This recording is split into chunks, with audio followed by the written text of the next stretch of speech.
So I will call the meeting to order at 6:44. Again, apologies for the Zoom technicality issues, um, but the first item on the agenda is it's Paul, correct, from Habitat? Yes, yep. Yep. So I think really is to give the floor to you for you guys to give a presentation as our first order of business tonight. So I will turn it over to you. All right, so I have a few slides to share. Okay. Should be, I'll make you. Yep. You should be good to share. Okay.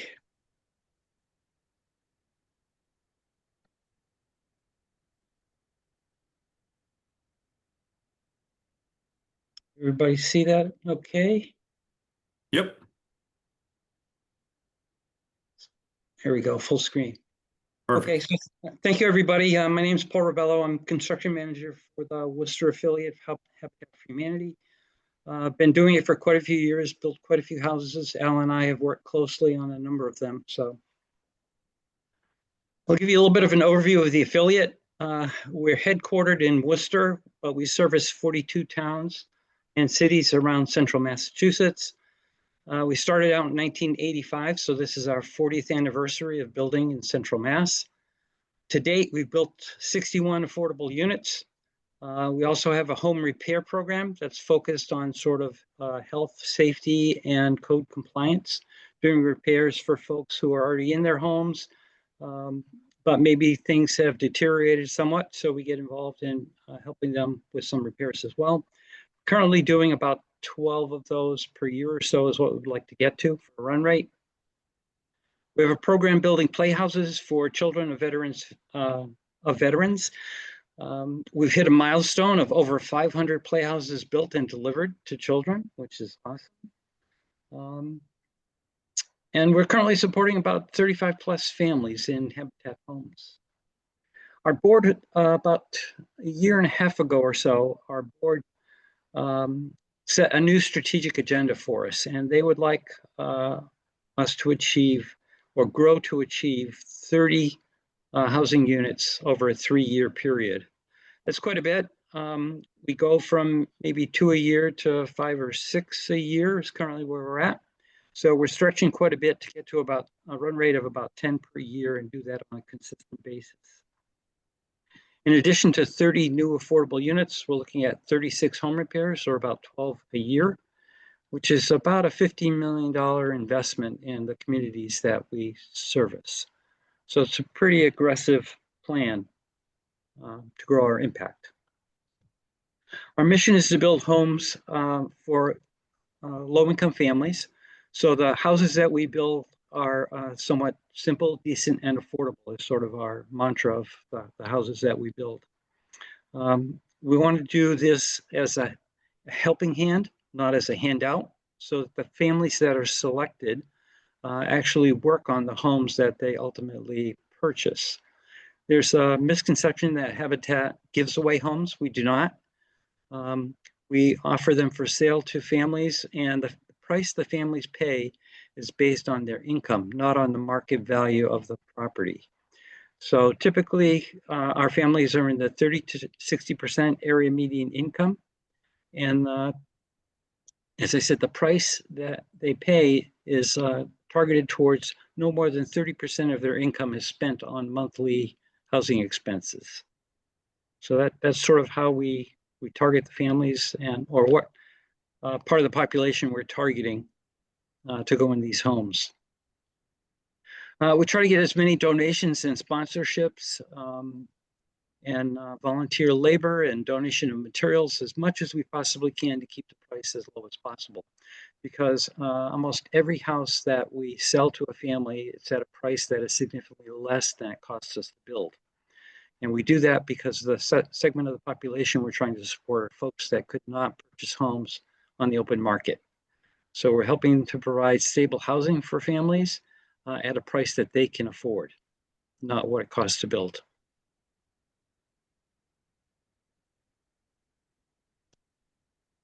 As I said, the board set a very aggressive goal for us, trying to build 30 units over the next 3 years, which is a substantial increase.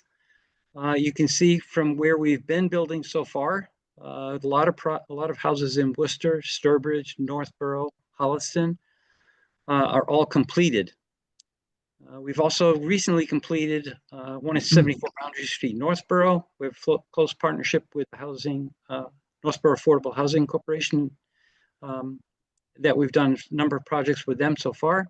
38 Etna Street, we just did a dedication to the family last week.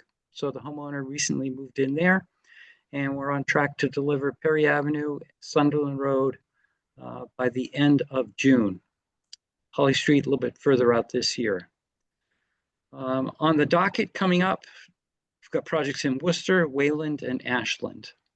We'll also be working on another project in Upton, and I just met with the Housing Trust of Natick earlier this week, so they too are interested in having us do a project in their town. So we're trying to build up sort of the backlog of projects that we can attain a run rate of 30 units. We did get a sizable donation from Mackenzie Scott, Jeff Bezos' former wife, Amazon, and that has helped us tremendously. It has provided us with some cash that gives us operating costs as we go through these projects, and not necessarily have to seek funding immediately on day one in order to allow us attain properties and begin projects. So it's been very good to help us sort of with our operating cash flow.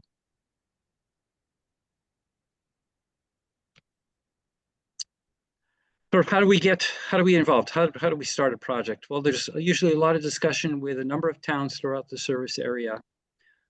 Towns often have a vacant lot that they've acquired through tax taking, or even a property that was acquired through tax taking. It may have been abandoned for a number of years and needs to be rehabilitated. These are the types of projects that we typically get involved with the housing trust or with the city.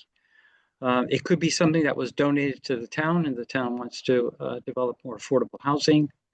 Or it is something we could even acquire on the open market, although that's much rarer kind of thing. It is usually in collaboration with the town. So we typically look at a number of different projects and then discuss with the housing trust about what we could do with it, what it would cost, and sort of what the partnership would look like. All of this is regulated by EOHLC, the state agency that covers affordable housing. So we do it all under their process of how it gets priced, how it gets sold, and how it gets listed as an affordable unit for the town.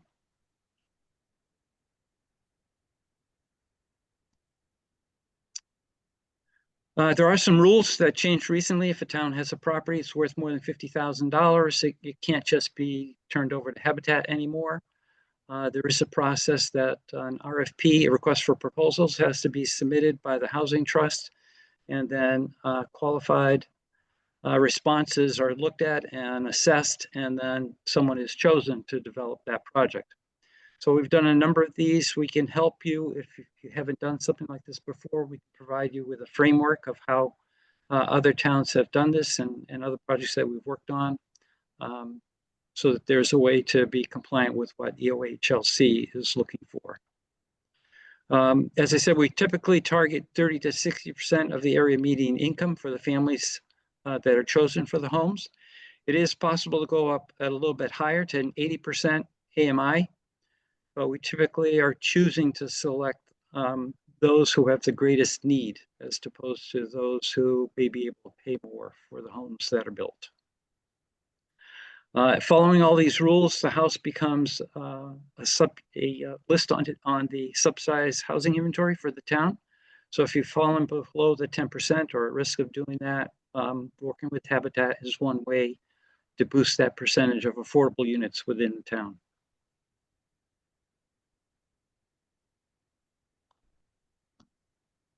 So typically, how does it go once the RFP is issued? Assuming Habitat is the selected developer, then we agree to sign a purchase and sale agreement. The property is typically transferred to Habitat for $1 And then we signed a development agreement that is reviewed both by EOHLC, by the Housing Trust, probably by the Board of Selectmen and Habitat, so that there's a collaboration on how it's going to be done, what it's going to cost, what the schedule is like, all of those things. We typically ask for the Housing Trust to provide a subsidy to help with the development costs, somewhere in the range of 25 to 30% of the project. Some towns offer more, some towns are not quite as interested in that, but it's sort of an essential part of partnering to develop the property or rehabilitate the house, whatever it may be. We'll provide a budget for what the project is going to be, and you can have exposure to what all of those costs are, and as well as the timeline, so you know how it's going to be developed. We ultimately produce a deed rider that identifies the property to be an affordable unit in perpetuity. So if there have been a few cases where a homeowner wants to sell, but most of our homeowners remain in the houses for a long time. So, but if there is a case of someone who wants to sell, then it will continue to be an affordable unit. It has to be sold as an affordable unit.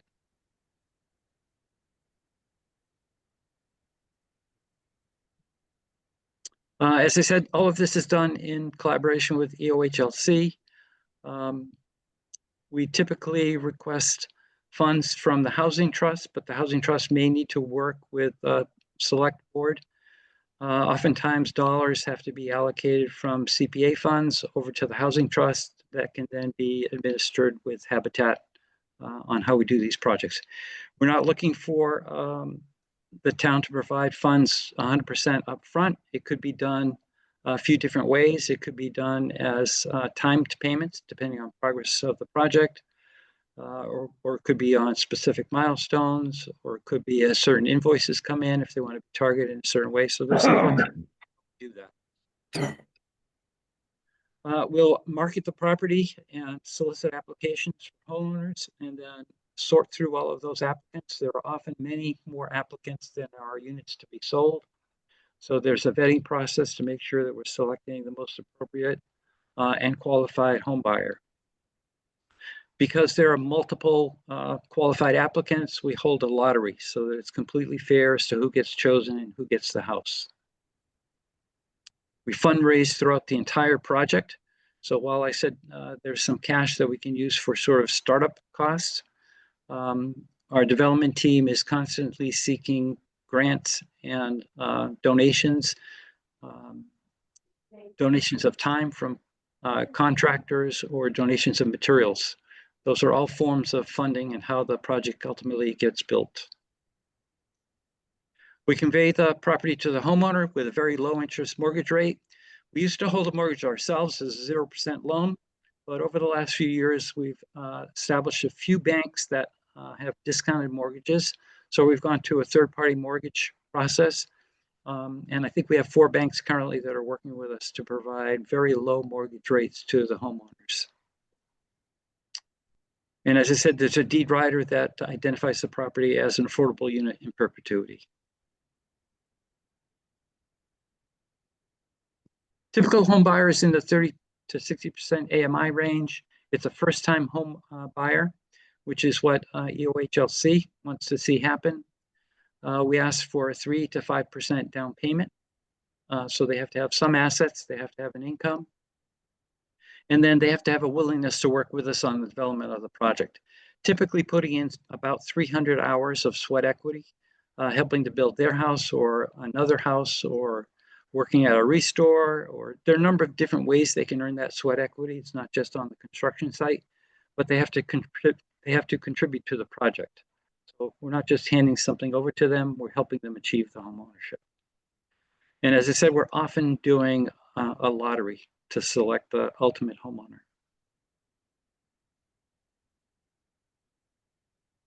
An example of a project that was completed just a couple years ago. This is 226 Cedar Street in Sturbridge. The town donated the lot to us, and as hell knows, it was heavily wooded when we got it. So we did a lot of work to develop this property and build a house. The town was very willing to cooperate with us. They provided us with 50% of the projected costs. And this is what we call our standard plan. It's 4 bedrooms, 2 bathrooms, and 1560 square feet. We've built this, I think we're on our 8th or 9th iteration of building this same style house. It's a good family house, good amount of space, and fairly efficient. Another project we're working on is in Worcester, Sunderland Road and Lake Ave, at the corner of Sunderland Road and Lake Ave. It's the exact same house as the one I just showed you in Sturbridge. There are 2 of them.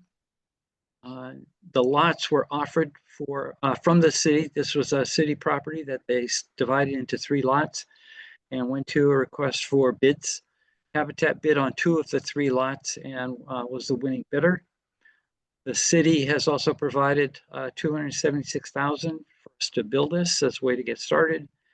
And then we're nearing completion on these 2 homes. Hopefully by the end of June, they will be complete. What's unique about this is the plan is flexible enough that we're making the first floor ADA accessible. So that was a request from the city. They wanted to have 2 units that could support any families that needed those type of features.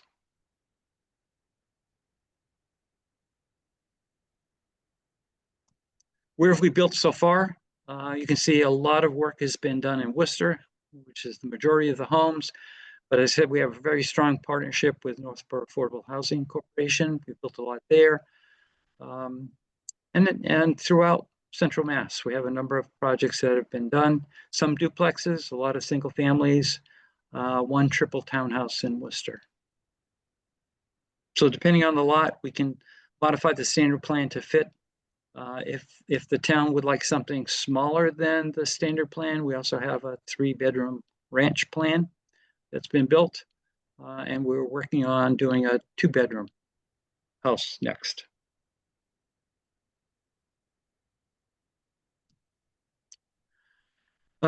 Some profiles of the families. It could be 2 parents. It's often a single parent with younger children. They always have a job, they're working, and have younger kids that they're trying to raise. So having a house that is sort of flexible in terms of number of bedrooms and a couple of bathrooms with good access is sort of a common theme of who gets these houses. The houses we try to fit into the neighborhoods as best as possible so that they're not something unique or different. So the families are able to integrate into the surrounding environments very well. And what we're doing is trying to set them up for success. I've had families say that getting the house substantially changed their lives. So provided them with a safe haven to raise their children and a platform from which they've gone on to thrive. So it's been a good experience for all of our families getting the Habitat house. Any questions on those slides or anything I didn't cover? Paul, could you talk a little bit about sort of energy efficiency and how the houses are designed to sort of keep operating costs under control? Because that's clearly a component of success. Yes, absolutely. So I talked a lot about sort of the development costs, but also as we're building the houses, we're looking very closely as to what the monthly operating costs are going to be. The move away from fossil fuel, we've done quite a bit to look at fully electrified houses. So we're doing mini split systems now rather than using fossil fuels. We do hybrid hot water tanks as a way to produce hot water. The houses themselves, the normal exterior walls are 2x6 construction, and we use dense packed cellulose insulation on the inside, 1 inch of rigid foam on the outside, so that we have sort of continuous insulation on the outside. In the attic, we have loose blown cellulose, targeting at least R49 these days, and probably going beyond that. And then the condition envelope also includes the basement walls and insulation under the basement slab. On the basement walls, there's 3 inches of rigid foam, and underneath the basement slab, 2 inches of rigid foam. So the condition envelope goes from sort of the bottom of the basement to the top of the 2nd floor or the bottom of the attic. Windows are double pane low E argon gas filled. They perform very well. They have very low leakage. Similarly, doors tend to be either steel or fiberglass insulated doors, very well weather stripped. Again, low leakage. So much so that each house, before we start, we develop an energy plan with a HERS rater. And the HERS rater has been targeting for our homes of late. I don't know if you're familiar with air changes per hour, but a measure of how much the house leaks, which is an indication of the performance of the envelope. We've been targeting 1.35 air changes per hour. Now the code limit is 3 air changes per hour, so we're less than half of the leakage that's allowed by code. And so we strive to build a house that is very energy efficient. Similarly, the appliances are all Energy Star rated. All lighting in the house is LED. And starting with the Sunderland Road project, we're partnering with a company in Sudbury who's donating solar for the roof. So we'll have a solar system to kind of offset some of those monthly electric bills. So trying to do everything we can to keep the operating costs down. And energy is a very expensive item these days. So anything we can do to perform better, we do that. On the exteriors, sort of another budget buster can be maintenance. So the exterior of the homes are done with very robust materials. We typically use hardy plank siding or vinyl siding. Hardy plank is very durable, holds paint very well. Vinyl, very low maintenance. All of the trim is white PVC, so there's no wood that's going to rot. There is a porch on the front and the back of the house. The porches are covered with composite decking and PVC trim. So we're doing everything we can on the outside to reduce any kind of ongoing maintenance costs. On the inside, the materials also, we're looking at things that are very durable. We typically use a wooden flooring rather than carpeting. Carpeting environmentally is not the best choice, so we'll typically do something that's a pre-finished wood flooring. The walls are finished with plaster and paint, which is a very durable surface. And then interior sort of cabinetry tends to be sort of a stock item. It could be a knockdown cabinet, but it's a full plywood box, something that's going to be durable. And counters are typically laminate. So, no frills. We're not putting marble counters in or anything like that. Tile floors in the bathrooms, so they're quite durable. Fiberglass tubs, again, low maintenance, easy to maintain, and not budget busting. Exterior landscaping is kept to sort of a minimum. There is a lawn that's put in at the end and maybe a few shrubs in the front. But sort of minimum, not a lot of yard maintenance required by the homeowner going forward.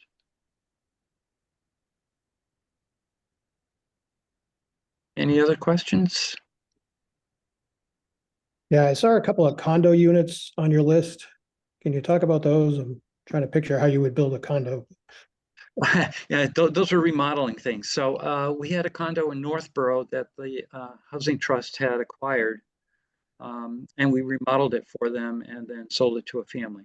That was that.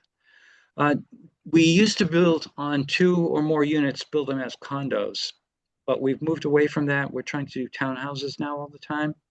And what that allows is homeowners can each do whatever they would like in maintaining their homes or yards going forward without having any kind of condo association telling them, how it has to be done and oversight and all of that. So it's trying to make it a little bit easier for them going forward that they can each do their own thing. But I think the specific condos you were questioning were ones that we had remodeled for the Housing Trust. Okay, thanks. Oh, quick question. So first of all, great to see that there's a front and back porch. I mean, it's very quality looking, project, and the 4 bedrooms also resonates quite a bit. Curious, how long, for a new parcel, right? A new, home being built, how long does it typically take you guys to complete that home? How many months? Yeah, so let me break that question into 2 parts. So construction for single family houses typically 14 to 15 months. We in Massachusetts, we have to hire an electrician and a plumber to do those portions of the work. But carpentry by large is done by volunteers. So it takes us a little bit longer to build, and we do that specifically to try to control the costs. Mhm. But sort of the other part of that question is, once we engage, kind of how long is the project going to take? And permitting can be almost as long as sort of construction, depending on the lot. Oftentimes we're getting a non-conforming lot, and we have to go to ZBA throughout that whole process of getting approval to build on it. And that can be 6 to 9 months of just sort of upfront planning work before, it's shovel ready. So, what is the cycle before we agree to do something, before someone moves in? It could easily be 2 years. Okay. Sort of That's end. great. No, yeah, no, that's perfect. Just more, again, great for, understanding your guys' timeframes. I have some experience with Habitat for Humanity more in Boston. I know the newer director, Jim Costaris, for almost 30 years. Great, great organization. So, but yeah, that was my only real questions. I didn't have any other questions. I don't know, Ellen, do you have any questions? Sure. So I was wondering if you could talk a little bit about the ongoing costs related to property taxes and kind of how the house appraises and kind of how homeowners are able to afford those taxes going forward. Yeah, so certainly for taxes, we're going to do it at a reduced rate. We're going to assign this as an affordable unit, and we're going to work with the town to remind them that this is an affordable unit and it needs to be taxed as such. So, and that certainly is a major contributor to monthly operating costs, right? You have to be able to not have a lot of taxes. So the units are always, assuming they're on the SHI, then, they will be affordable in perpetuity, and then we're going to work with the assessors to make sure that it gets assessed as such. And sometimes we have to come back and remind folks that this is an affordable unit. I we actually asked our assessor that exact same question. And we do have a few affordable homes in town, and he says, no, they are definitely assessed at a reduced rate. So by extension, does that mean it doesn't really affect the property values of the other homes in the neighborhood? In other words, they'd be, valued at whatever the market rate is. Yeah, so they could certainly be listed as such, but they're not going to be taxed at market rate, right? They're going to be But I taxed. mean, what I'm getting at is like, if we have a piece of property that's in an existing neighborhood, I could see where some of the existing homeowners would be worried about their property value being diminished by by an affordable home being in their neighborhood. So it Yeah, sounds so I don't think that's so much from a tax perspective, but more of this, the appearance of the house. Does it fit within the neighborhood, Mhm. right? Or is it going to detract from the value of the neighborhood? So thank you so much for the comment about the front and back porches, and the look of the house. We're doing the best possible to try to have something that will fit in. So it looks sort of colonial, sort of New England farmhouse. It's a good fit for Central Mass neighborhoods. And I've not heard of any neighbors who were threatened by the Habitat house going in and saying that this is going to somehow reduce the value of their neighborhood as a result. So I think we're doing a good job integrating them, in other words. All right, good. Thank you.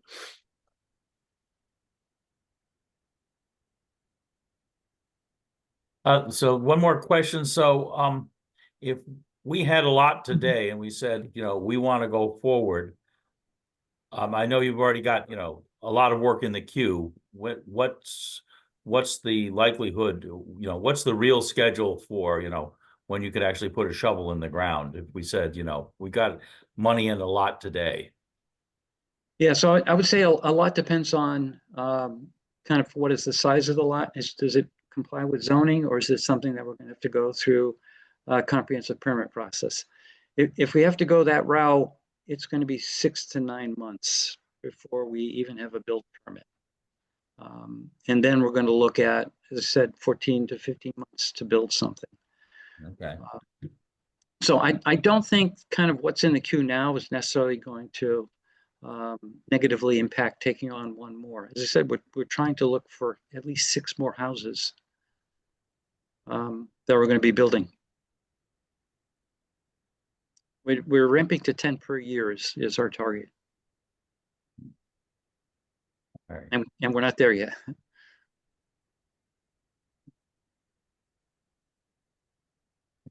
Paul, that was great. Honestly, great presentation. Again, I've known a little bit about Habitat for Humanity, but I think it was very clear. It sounds like you guys are doing some great projects and, are looking for deal flow as well too. So, just really appreciate your time, this evening. I don't know if there's any other comments or any kind of comments from attendees. I'll just give it a minute to see if anyone wants to raise their hand. Yeah, our struggle right now is to find a lot, and then we've got the money to build something. We just need to find a place to build it. Yes. Yeah. I'll just ask one more question. So obviously, if the lot is big enough, what's kind of how many units would you have the capacity to put on something? Yeah, so we try to leverage the lot as much as possible because land is an expensive item, in Central Mass. So if it can fit multiple units, then definitely we would build 3 or 4 if it was that kind of size lot. Or duplex is also a lot. We built quite a bit of those. So we try to maximize the land as much as possible and still meet zoning. Now, it could be that, it's missing just a little bit, like the house that we're about to build in Ashland was slightly under in terms of total size of the lot and slightly missed on frontage. So we went to ZBA and they said, yeah, no problem, you can build this. But it took months to get through that. So, sort of a trade-off of how fast you want to go versus how much do you want to fully utilize the land. Paul, quick question. You may not come across this yet. Obviously, there's new statewide regulations on accessory dwelling units. Yep. And so I'm assuming you guys wouldn't be opposed if we had a smaller lot that you build a single family home, but also an ADU as part of it. Is that something that you guys have talked about or contemplated? Yeah, so we're currently in the process of building a plan for ADUs. So we're looking at 3 different sort of, footprints, like 700, 800, 900 square feet. What can we get in those 3 footprints? What's it going to cost to build them? And what are the permitting requirements in the towns that we're looking at so that we could do something like that? Something else to think about is, the owner has to live on the property and rent out the ADU. So somehow, to me, it's sort of a fit for multi-generational housing, I think. Building an ADU in the house and then selling the house to a low-income family, I'm not exactly sure what they would use the ADU for. So at least for me, I haven't quite thought through what is the use case in that scenario. But I could definitely see multi-generational housing as an option. The parents want to move in to a new home and have an older child wants to be off on his or her own. It's another scenario. Yeah, do you have a specific scenario in mind? I'd be interested in what you think the market opportunity is. Yeah, and not yet. I mean, again, it's something that, again, I don't think, at least our bylaw, I don't believe requires that the homeowner actually own it, right? I think they could be separate, distinct units. And, it's probably more from a zoning, like you just said, zoning is probably one of the more challenging aspects, but ADUs will be allowed as of right up to, I think, 900 square feet in any single family home district. And so, we looked at a property recently, didn't quite work out, but one of the thoughts was, besides renovating the home, an opportunity to have a second affordable unit that's an ADU that might be perfect for a senior, Yep. and then a family, could be in the main home. Yep. And so again, this affordable housing trust has just been reconstituted or reformed. And so we are definitely in the early exploration phases of just trying to figure out how do we utilize our trust funds in the most, efficient way to get more affordable units. And but that's also another way to get an extra unit without necessarily overwhelming density and single family home districts. But so it's more just curious, but it's great that you guys are already thinking about it and looking at, designs that might work well. And so that was curious. Yeah, we're building that right now. And as I said, we kind of have to figure out what the market opportunity is. Yep. Who would buy this and what are they going to do with it? We still have to Yeah. work through that part. Okay. But I like your use case. I think that's a very appropriate one.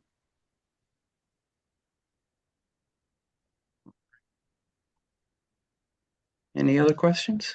I don't think so. Paul, first, Okay. actually, we have Jesse just joining, but Paul, really appreciate your time. I thought this was a great presentation. It would be great if you could send this to us because we will need to post it, if you're okay with that. Yes, I Um, can send it to you. that would be awesome. Um, Okay, well, thank you so much for the time to present, and I hope we have a project that we can work on together. It sounds good. Really appreciate your time. Thank you. Thank you. All right, good Thank you. evening.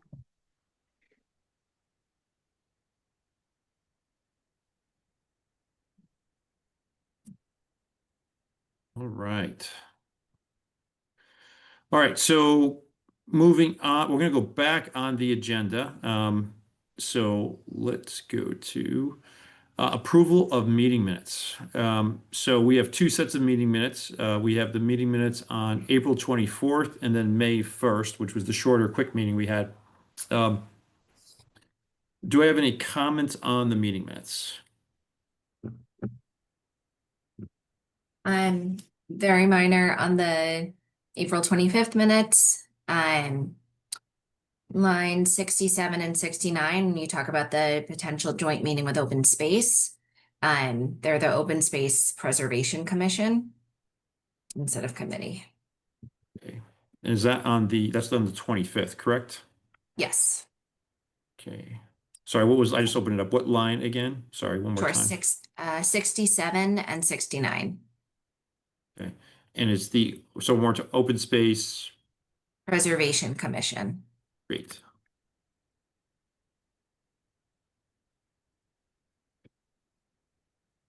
Both of those changes. Great minutes, thank you. Great. Ellen, I look really thoroughly now. I'm trying to make sure you don't have anything, but that was. This is what I do. I can't help it. No, well, first of all, I appreciate you reading them. Okay. If no other comments on the minutes from April 25th, do I have a motion? So moved. Do I have a second? Second. All right. Right. Do a roll call. Ellen, Yes. Al, Aye. Paul, Aye. Jesse. Abstain. Okay, great. And Doug is aye. All right, and now next set of meeting minutes, the May 1st meeting minutes. Any comments on those? So just, I wasn't listed in the members present. Oh, got it.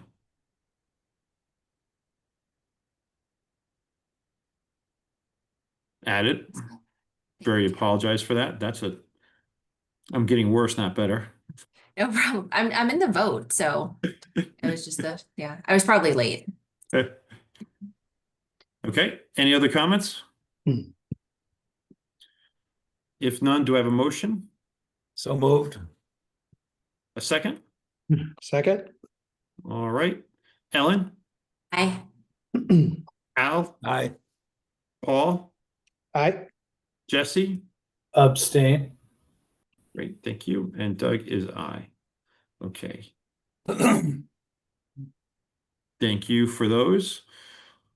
All right, next item on the agenda is the just housing production plan status. I can provide just a quick update. So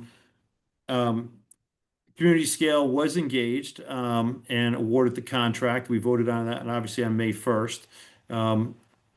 Melanie did give me over the contract signed by them, so I did countersign it, and so that went back to them. So they are fully signed up, and so. But on that point, Ellen, I think I'll turn it over to you and Jesse for additional updates. Sure, thank you. And thank you for coordinating that with Melanie. So she was away for a bit, so this just got signed this week. So I think probably the next step is for Jesse and I to check in with Community Scale. We have been in touch with their kind of understanding about the timeline, but I think to kind of coordinate about the timeline that they had put in their proposal. So they had had some work starting kind of at the end of April. So I think having that conversation with them about kind of what a reasonable timeline is, when we would want them to come to a full meeting, probably setting up some interim meetings with just me and Jesse, or if someone else is interested in that, always post it. But I think just really figuring out what is reasonable with the timeline that we have. That sounds good. Ellen, I apologize that I've been a little bit out of pocket with travel, et cetera, but should be fully engaged from here on out. So why don't we connect offline and take it from there? Great, thank you. Great. Yeah, great. Thanks. And if, as you guys have, meetings you think you want more than just the two of you involved, let us know. And I'm definitely happy to post, for it and, but Yeah, defer to we'll you guys. definitely have an agenda item, if not next month and the month after, but I would think next month we should have more information. Okay, great, great. Any other comments on the housing production plan?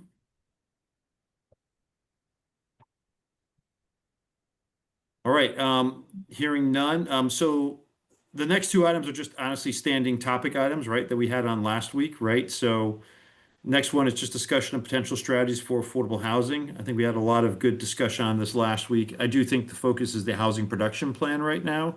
Al, I think you were thinking of setting up another call or a speaker on the Southborough commuter lot. I know there was some back and forth emails. I'm not sure.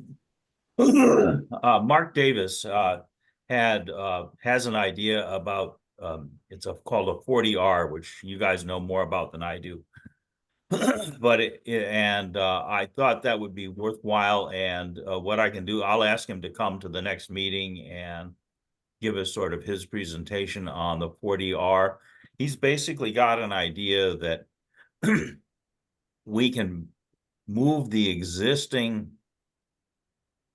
commuter lot into a parking garage in that same neighborhood, and then use what is currently the commuter lot as something called a 40R development, which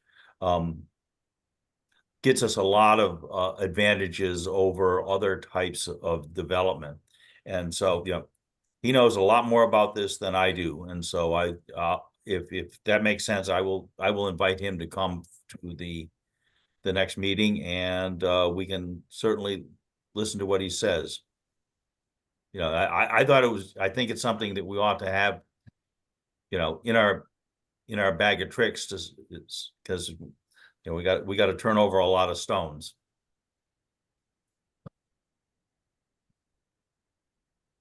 Yeah, I mean, I think if the rest of the committee is, I'm definitely good with inviting Mark to the next meeting, and hearing his presentation. That works for me. All right. Sounds good. I think we also talked about potentially having something from the town to talk about bonding, right? And the possibilities around bonding. I think, Paul, that's been a topic that you've been focused on. I think I don't know, Al, if you had volunteered, I think someone had volunteered to reach out. I'm trying to remember who maybe to talk. That'd be me, and I can certainly ask the treasurer, because bonding is his domain. So yeah, I'll ask him to come in and just have a 15-minute discussion about what our bonding options might be. Okay. Okay, great. Jesse, one item, you might recall this. This is more from Shopsy. We had talked about this. Tom Biscobel was a big proponent of this. One of the just discussions of potential strategies for affordable housing was, potentially lifting the number of senior housing units allowed in town, right? And obviously, something that we've, discussed lightly, but want to at least, we'd have to get into a big discussion about it now. But I know that, Jesse, you recall those discussions from the past, but just want to put that out there to see if you have any kind of initial thoughts or comments on that. Again, I think I'm not prepared, but yeah, wasn't there a warrant article, Mr. Oh, who's on this call that would know? Hamilton, are you here? Oh, he's listed as Doug Mans. Yeah, That Yeah, threw me oh, off. I'm sorry. Yeah, I'm, Now, which warrant article was it that would have eliminated the cap on the percentage? oh, yes, it was it was one of the two, accessory dwelling unit articles, I So believe. that But this is kind of like a side effect of that failing, I think. yeah, So we just need to do another warrant article. at just the have a next- warrant article that just addresses that one issue. I mean, that and- seems like a kind of extraneous approach to me, but we might have a warrant article for something else anyway. We can cross that bridge when we come to. But anyway, Doug, I think to your question, that's what it'll take. Is yep. Yeah, I know it's something that we just thought that senior housing is another way of just, getting more, housing in general. Obviously, it's not just affordable housing, but so I think it's something that the committee discussed last time and is definitely interested in it. And obviously, Jesse, you've been on the planning board and many warrant articles, so not suggesting it needs to lift the cap, but clearly there's already at the cap. So the idea of the cap increasing could be a good thing for this committee to be supportive of, potentially for next town meeting. But I'm not even sure why there is a cap. Yeah, that Does seems anybody know? I think at one point there was a fear that, the town would become overrun with seniors. That is, but the town is becoming overrun with seniors because it's the fastest growing demographic group in town. It just, it's all us baby boomers getting old. well, they're already here. They just have nowhere else to go but to stay in their current homes. Right. Well, that's exactly right. And yeah, we don't really have a lot of good options for downsizing. I mean, I'm 72 years old, and my wife and I talk about, what do we do when we downsize and where do we go? And I'm rambling around in a very nice 4-bedroom house that's pretty empty. And Well, that's Right. thought provoking. I mean, would- I don't know. I don't know that the town really needs a cap on that anymore. no, That's, I guess, something we can think about.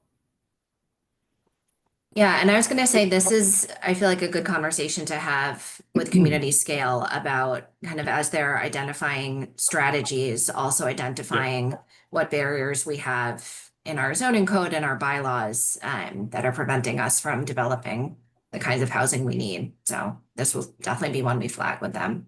yeah, that's an excellent idea. Yeah, and I think that's a great way to sequentially do it too as well. Let's get through the housing production plan and have that be part of it. And that could be a good way for us then to take the next step as a committee if we want to try to spot something like that, because I think it makes a lot of sense to just not have a senior housing cap. Okay. All right, so we have potentially Mark Davis at the next meeting, hopefully the treasurer, or that can be a different meeting as well too. I think the next topic on the agenda is just discussion of potential parcels of acquisition. Again, this one is just on here. I don't think we have any specific parcel to talk about today. But again, we're just going to keep it on the agenda in case something comes up. But I don't know if members have anything to discuss specifically related to just new potential parcels. It's not new, but we had brought up one before on the corner of Pinecone and Maple Crest in my neighborhood. And I did talk to some of the abutters, and one of them says they did there's actually 2 lots there, and they did a perk test on it some time ago. I don't know when, and they did not perk. So I don't know if there's any kind of record of that, so we don't have to do it again, but. I was able to locate those records at the Board of Health. Ah. And the lot has some challenges. There's a drain that goes into the reservoir, which means you right on the corner of that lot. And that means you can't put a septic system within 100 feet of that drain. It did look like there were a couple of areas in the lot that weren't perked. And if the board wants, I can certainly approach the select board and ask for permission to try and perk it. I believe the Board of Health will not charge us for that. And I suspect I can convince the head of DPW to send a backhoe over to dig the appropriate holes. Did you say there's a record showing that we already did a perk test or not? So there were, perks were done in a couple of locations on the lot. There's ledge on the western edge of that lot. But it also looked like there were some areas that had not been explored. So, if we can test it for little or no money, it seems to me we ought to give it a try. Well, the other issue is at least one of the abutters is pretty violently opposed to the whole idea. What a Sorry. shock. Yeah. I mean, he's fairly new, I don't know, within the last probably 3 years or so. And right now he's got a vacant lot next to him that he likes. So, Well, I mean, maybe you'd like to buy it. I'm just telling you what I found out. Yeah, I hear you. This Paul, is this something that's on the market right now? Like, how did you become aware that this was Al identified it. Al identified it, but it's in my neighborhood, so I, offered to go talk to some folks. And Is it town? Yeah, and I found out about it from Paul Sabelli. Yeah, I just because he knows every lot in town.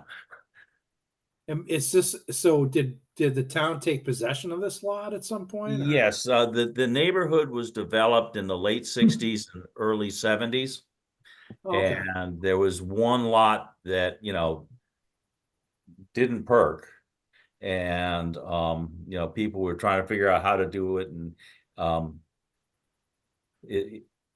we may be barking up, or maybe flogging a dead horse. I don't know. But, I keep looking for a place to build a house. And that was one, we still do have the Atwood parcel, which there is room for sort of 2 houses by right on the Atwood parcel. One side of the Atwood parcel has definitely got lead contamination. The other side is probably fine. The north end of the parcel, you could put land, you could put something on.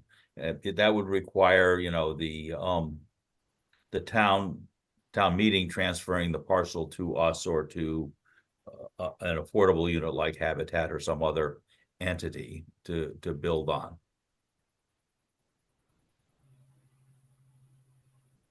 And, there is the thing about the Atwood parcel is there's a large landlocked piece behind there that conceivably, could be acquired.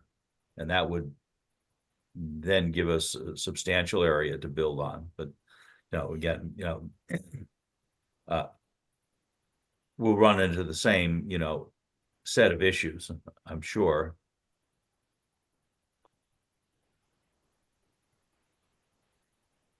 So, I mean, I would say this, I mean, just as a general perspective, I'm definitely fine, especially if it's town-owned land, to do perk tests, right? Especially if the Board of Health or DPW will do them, right? If we think it's a viable site, I'm just saying in general, understanding, I think most abutters will probably object, just generally. But I don't think it's a bad use of resources if we think it's a viable. Just see if it's a viable. I'm just whether it's this lot or another lot. But just saying that out loud. Yeah. what is involved with a perk test? You mentioned a backhoe, Al. Yeah, I'm not an expert, but what is done is you dig a hole, and the Board of Health agent comes and examines the soils. Then you dig a very specific hole and fill it with water and observe how quickly the water drains. And that sort of gives you an idea of the soil's capacity to absorb water. And that really dictates the size and characteristic of your septic system. And I've now exhausted my knowledge of a perk test. Jesse, I don't know. Do you have any additional insight there? You know more than me, Al.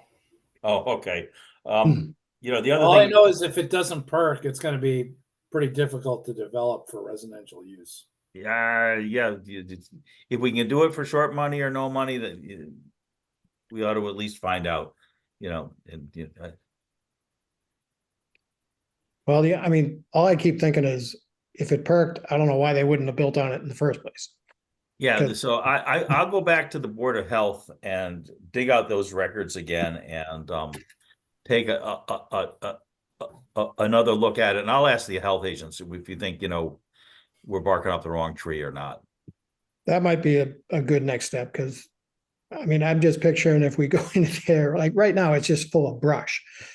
And it's kind of a Right. mess. In fact, this one woman across the street says she pays somebody, well, she and a few of the other neighbors pay some landscaper to clean it up every year, which is kind of not fair to her if it's town-owned land, but different issue. But anyway, if we go in there with a backhoe and make a mess, then, you know, people are gonna be kind of up in arms, but Yeah. All right, let me talk to the Board of Health and, you know, see if this is just a crazy idea. You know, what exists is a set of notes on a piece of handwritten notes on a piece of paper, and because it never got anywhere. And I'll report next meeting what I find. very good. Thank you. Great. All right, so that is it for the regular agenda. So I think next is for us to go into executive session. So I think I'll just read it. The board will be entering into executive session per MGL Chapter 30A, Section 21, and not returning to open session to discuss potential property acquisition, exemption number 6, as the chair has determined that an open meeting may have detrimental effect on the town's position. Do I have a motion to go into executive session? So moved. Do I have a Second. second? Okay, great. All right, all in favor? Ellen? Aye. Al? Aye. Paul? Aye. Jesse? Aye. And Doug is aye. And so for our attendees, we are going to be going into executive session, so it will just be the committee itself. You can sign off, and appreciate you attending our meeting this evening.